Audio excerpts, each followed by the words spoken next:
Email the attachments to the clerk. Good morning, you're Ray No. Good morning, ma'am. Yes, ma'am. And will your client waive the formal reading of the indictment in each case? He does, Your Honor. Just a second. Figure out what today is.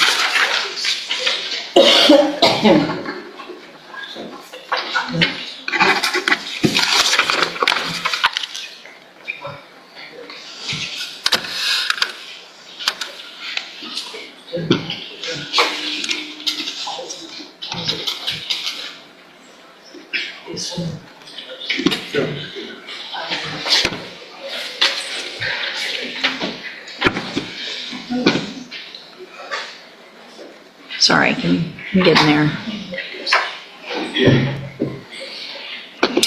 Mr. No, in cause number 25, DCCR 0386, you're charged with the second-degree felony offense of intoxication manslaughter with a vehicle from December 11th of 2024. And how do you plead to that charge? Guilty. And y'all have marked here aggravated. What is? Defense counsel put that there. Yeah, they charged it as aggravated with a vehicle, I believe. It was aggravating. It's just a garden variety intox. Yeah, I'm going to mark that out because I think that might have some Different context. context at sentencing that you may not want. All right, so it's how do you plead to that charge? Guilty. And are you pleading guilty freely and voluntarily? Yes, ma'am. And are you pleading guilty because you actually did what they've charged you with? Yes, ma'am. Your sorry is going to be a trial.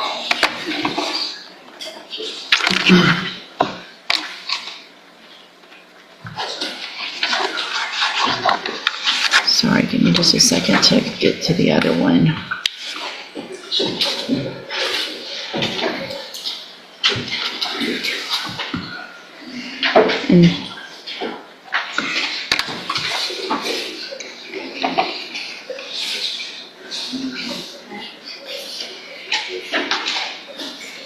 And then in cause number 25, DCCR 0387, you're charged with the state jail felony offense of driving while intoxicated with a child passenger from December 11th of 2024. And how do you plead to that charge? Guilty. Again, are you pleading guilty freely and voluntarily? Yes, Your Honor. And are you pleading guilty because you did what they've charged you with? Yes, Your Honor. In each of those cases, I have here on the tablet some documents that have your signature on them that the state has marked as exhibit number 1. Before you signed these, did you go over them with Mr. Franklin? Yes, Your Honor. Do you fully understand them? Yes, Your Honor. And do you understand that it's first of all, it's the way this is written up is that you are pleading open to the court. There's no agreement. Is that correct? Yes, Your Honor. And so you guys, a couple things. I need the other one sent back. So is it on the trial court certification of defendant's right to appeal on this case, the state jail, the admonishments were signed saying that they're waiving the right to appeal, and then on the certification, it's actually 2 of them were checked off. One is the defendant has waived the right of appeal, and the other is it's not a plea agreement and the defendant has a right to appeal. It's not a plea agreement, Right. so that's correct. Okay, so with everyone's permission, then I'm going to erase the check mark on the defendant has waived the right of appeal because it's not a plea, so he will have some right to appeal. Yes, Your Honor. No objection. Also, on each of the paperworks on the post-conviction waivers that you both signed, I will mark that out as well because that's saying that he's waiving his right to appeal. Yes, Your Honor. Okay, Objection. all right, thanks. So, Your Honor, I would note too, I think I had a few I'm a left-hander. I think there's a few other stray marks on there that Okay. I tried to erase and wasn't able to. Gotcha. So if you see those, I apologize. gotcha. But We my hand we taps. understand the left-handed issues up here. Ms. Werner feels your pain on that. Okay, so I want to make sure you understand a couple of things. You have an absolute right to have a jury come in and determine 2 things in these cases. The first would be to determine if you're guilty or not, and then the second would be if they find you guilty, you could leave your punishment up to that jury. If we go forward this way, you're waiving that right and you're leaving your punishment up to me in each of these cases, and is that what you want to do? Yes, Your Honor. It's- All right, state tenders number 1 in each case. No objection, Your Honor. It's admitted. Also, sir, do you understand if you're not a U.S. citizen that a plea of guilty or no contest may result in your deportation, exclusion from admission to the country, or denial of naturalization under federal law? Yes, Your Honor. All right. Is there any evidence that Mr. No is not competent? No, Your Honor. All right, sir. In each of your cases, I'm going to find that you entered your pleas of guilty freely and voluntarily, find that you're mentally competent and you understand the nature and the consequences of those pleas, find sufficient evidence to find you guilty. However, I'm going to reset your cases for a sentencing hearing so that the probation department can do a pre-sentence report. That'll give me more information about you, your cases, and then we'll come back later for sentencing. Obviously, if there's anything important that you want me to know, get that information to Mr. Franklin. He will present it to me on your behalf when we come back. Do you guys anticipate a little bit of extra time on this one as far as witnesses or argument, Just brief, not much. but a little more than normal? Yes, Your Honor. Okay, so if I were to set it at 11 on a docket date, we could, maybe an hour would be enough? Or do you Yes, think Your we Honor. I need think an some? hour. Okay, all right, so we'll reset it for sentencing and we'll just do it at the end of a docket so you don't have to sit and wait unless you have some other cases. You need to stop and talk to probation on your way out of the courtroom and she's sitting at that desk right over there. All right, we'll see y'all back at sentencing. Thank you. Thank you, Judge. On Mr. Boyd? On board, yes, ma'am. Okay. Is it It's a a? rejection. Okay.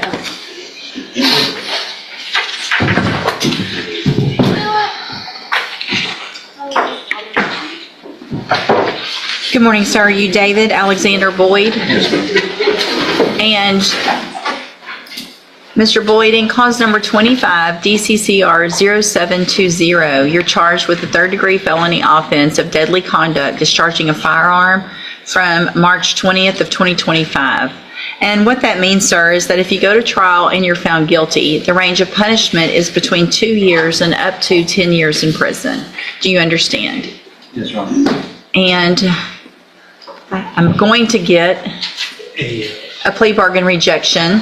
What is the offer? The state's offering 10 years, probated for 10 years with a $2,500 fine. Standard conditions and no contact with a couple of complainants, as well as stay away from the Little Woodrow's establishment. Sir, Yes. spit whatever is in your mouth out in that trash can over there.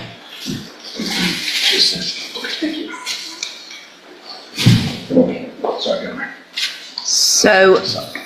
So you've signed a plea bargain rejection with your attorney, Mr. Jeffries, and it's going to show 10 over 10, right? That's right. So it's for, if you wanted to enter a plea of guilty for a 10-year term in prison, that would be probated. You'd be on probation for 10 years. You would be ordered to pay a $2,500 fine to follow all of the rules and conditions of probation.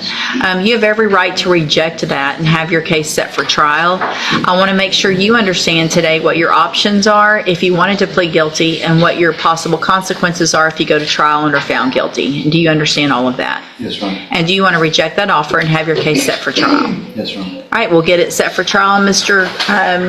Coleman, is there any reason to believe that that offer would change? Not at all, Judge.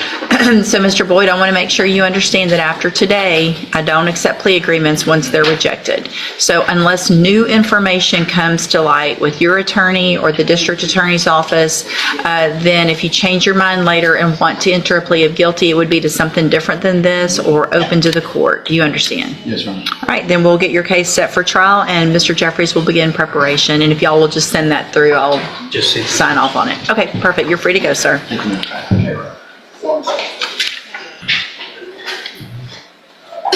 Larry Fletcher.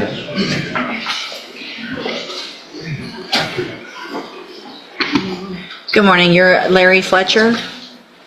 Yes, ma'am. And Mr. Fletcher has 3 cases. He has a motion to revoke his probation, and then 2 new cases, cause numbers 25 DCCR 0839, a manslaughter case, and 25 DCCR 0838, an assault, aggravated assault with a deadly weapon. And what is the, so there was we were here at one point, and he entered pleas of not true in the motion to revoke probation. And it was, I guess, kind of reset for sentencing, but with those new cases, what? Your Honor, with the court's permission, the state would like to proceed on the MTRP first. You- Judge Matt, if we're going to do that, I'd ask the court for 2 weeks. No, we're not doing that today. I mean, because No, okay, I'm sorry. no, I'm not inclined, so, okay, here's the thing. Typically, the way I'll handle motion to revoke in new cases, if the new cases are, I don't want to have to hear it all twice. So if it's a new case and it's a witness or two, that's one thing, especially if it's a lesser offense. With these types of offenses, would typically be more inclined to hold the motion while we take care of the other cases. The state's thinking, Judge, is depending on the outcome of the MTRP, I think that would be dispositive potentially of the other cases without the necessity of having to pick a jury and go through the jury trial. But that's just the state's preference to Right. understand the court's decision. No, and I'm not saying I'm opposed to it, I'm trying to, so this underlying offense that he's on probation for is a second-degree felony. So what would it would be proving up the aggravated assault and the Part of it was not. time frame on that type of hearing? Wouldn't be extensive, Judge. No more than a day. No more than a day. That's probably at the high end. Okay.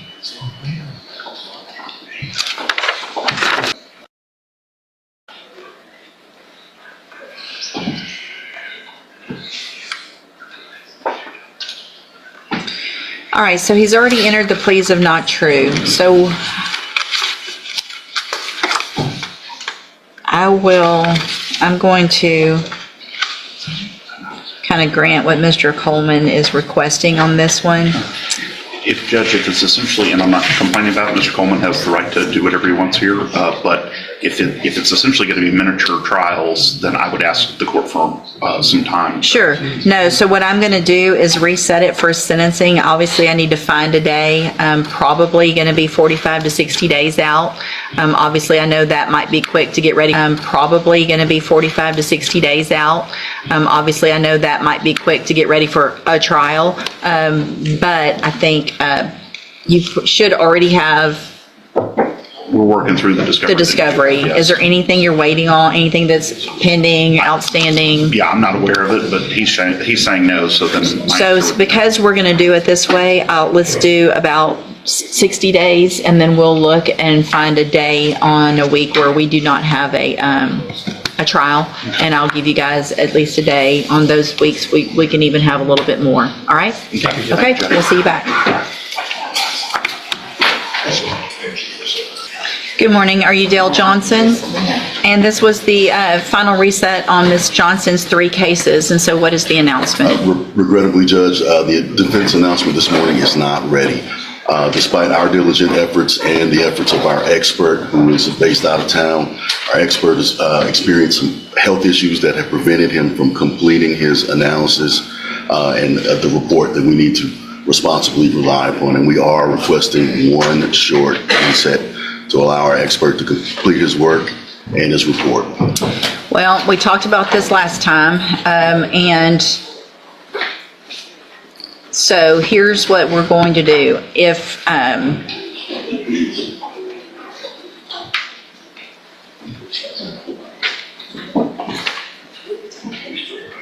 looking back, so it looks like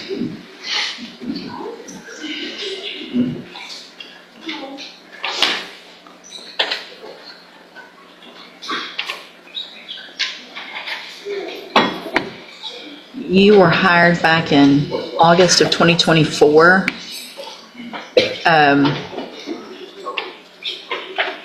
So what you need to do today is a rejection of any plea offer. If anything changes between now and the trial date based on that report, as soon as you get the report, you let the court and Mr. Hoffpower know. If there's some change, then I would consider accepting whatever the offer has been. Typically, I don't after there's a rejection, but because of the circumstances, it's time to get this case moved one way or the other. So I'm going to go ahead and get that rejection done today. Okay, Judge. It's on the tablet, and then it'll go on the trial docket. And again, As soon as you get that, if something changes, let me know. Otherwise, be ready for trial at the next trial date. You can let Mr. Hoffbauer know that as well. Thank you, Judge. I'll hold it while y'all do that paperwork, and then I'll recall it. Thank you, Judge. Yes, sir.